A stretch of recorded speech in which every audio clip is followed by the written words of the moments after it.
In this video, I plan on sharing with you 6 reasons why using your credit card for emergencies can be very risky. Hey, what's up everyone? Ralph here. So if you're someone that's living paycheck to paycheck, then the thought of coming up with an emergency fund can seem somewhat unattainable at the time.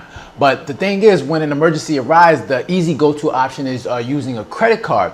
Now, I know now this to you it may make sense, but as someone that's financially educated, they know this is a recipe for disaster. And this is coming from someone with experience, right? I've had over $30,000 of credit card debt, not once but twice. So as someone that understands how to get into debt and someone that knows how to get out of debt, trust me when I say that using your credit card as an emergency fund, for emergency, is not going to help you in the long term.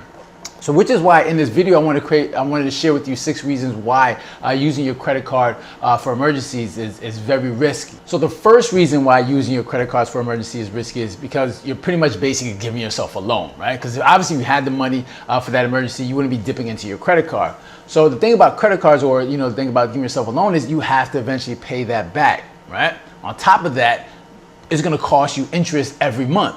Now imagine that instead of paying interest or paying that minimum payment, you could be putting like 25 to 50 bucks every month into an emergency fund, right? And that's where you want to get to a point at, because you don't want to get to a point where you're a slave to some other lender, right? You can, instead of giving that money to someone else, you can be giving it to yourself. And that's where you want to get to a point. You want to get to that point where instead of giving that money to someone else, you want to give it to yourself and build up financial security for yourself, right? The second reason why using your credit cards for emergencies is so risky is you don't want to be too reliant on your credit card, okay? Like by using your credit card, you're going to be less likely to search for other alternatives. Like when an emergency comes, instead of like trying to figure out other ways where you can not go into debt, you're going to be just going right to that credit card, and that's just going to cause you more troubles in the future. Because you want to get to a point where you're like, all right, if the emergency does pop up, you want to be like, you don't want to find the easy way out. You want to try to find solutions to say, okay, how do I not get myself into debt? Even if you got to borrow money from someone else, or find other ways to get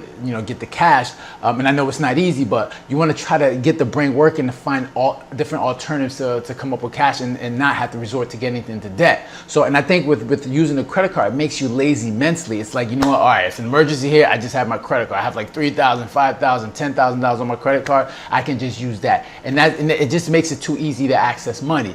Also, not using a credit card and trying to come up with cash, it keeps you honest, right? Like I said, it helps you find alternatives, and it's going to help you find the cheapest way possible to figure out that problem or that emergency that came up. So I think with the credit card, it just gives you an easy way out to access cash or access credit, and you don't want to get to that point. Now the third reason why you want to use your credit card for emergency is because you risk going into debt. Now, obviously, I'm stating the obvious because once you create a balance, then you're obviously in debt. But you don't want to get to a point where that's snowballing into more debt. And it creates a snowball effect where the debt goes from $1,000 to $10,000, and then you find yourself not able to even pay off that amount. And we all know that, for me especially, that $1,000 can easily turn into a $30,000 debt, and you can find yourself in a whole bunch of trouble. So you don't want to get to that point where you're getting used to going into debt. So like I said, make sure you find different alternatives,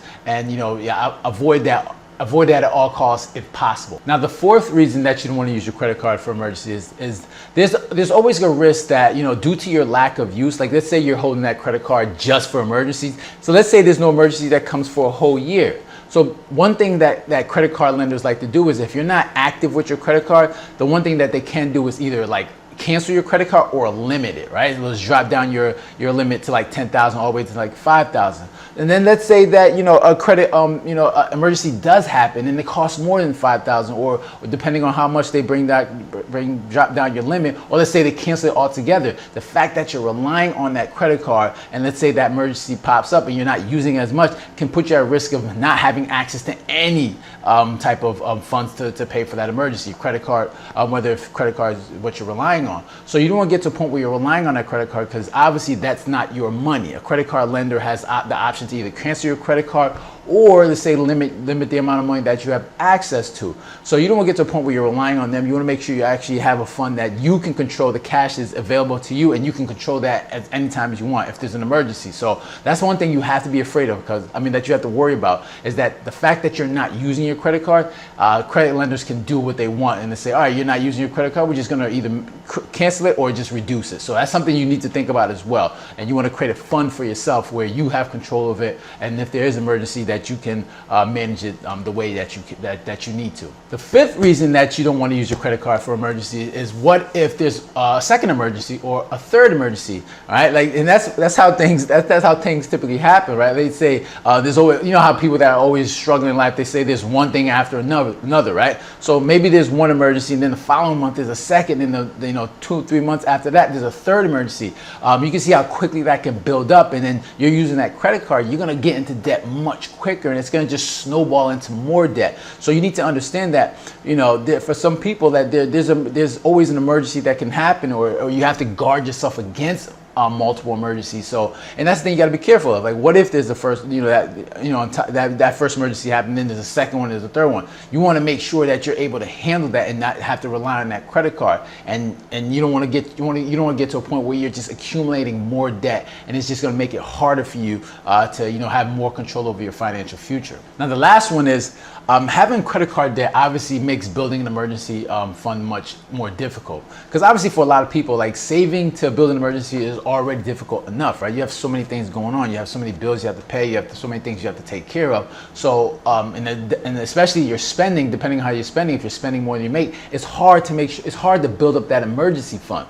But it's even harder if you have debt, right? And like I said in the previous point, you're paying, if you say you don't, like, if you don't have, like, if someone's asking you to build up an emergency fund, you're telling people that you don't have the money to do it.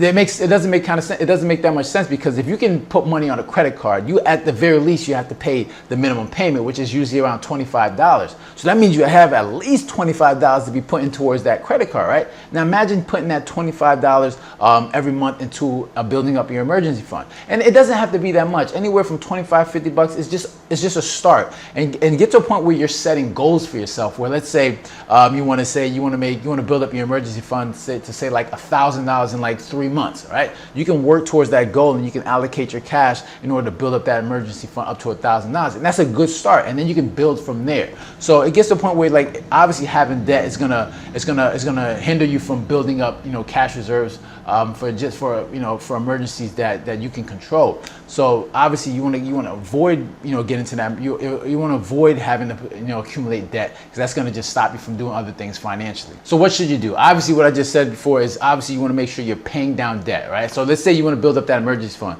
The first thing you want to do is, like, whatever debt you have, you want to make sure you're paying that down, right? You want to make sure you want to get that debt out the way, because obviously instead of paying the lender, you want to make sure you're paying yourself first and building up that emergency fund. Right? And just like I said, build an emergency fund, like, temporary, like, work on, like, make it a priority, right? Even if it's $25-50 a month, make it a priority, because obviously once you make that a priority, it creates better habits for yourself. And then you're saying, all right, every month I have to put $25-50 every month into this emergency fund, and you'll see you'll start to develop better habits, and you'll make that a priority. And like I said, set that goal, even if it's $1,000 in like 2-3 months. Set that goal, because obviously people achieve more things when they set a goal for themselves, and it gives them a sense of purpose. So that's the 4 things you want to do. Just make sure you're knocking off that debt, and then obviously make building that emergency fund a priority. Right, $25-50 a month, and that's pretty much where you want to start. And then obviously the goal is to get at least 6 months of expenses. That's what a lot of people recommend. But start small. Start with $1,000 and then build from there. All right. So that's all I got for you guys. If you got any comments or questions, make sure to leave it down below. Hit the like button, share, and please do not forget to subscribe. All right. So you guys take care and have a good one. Later.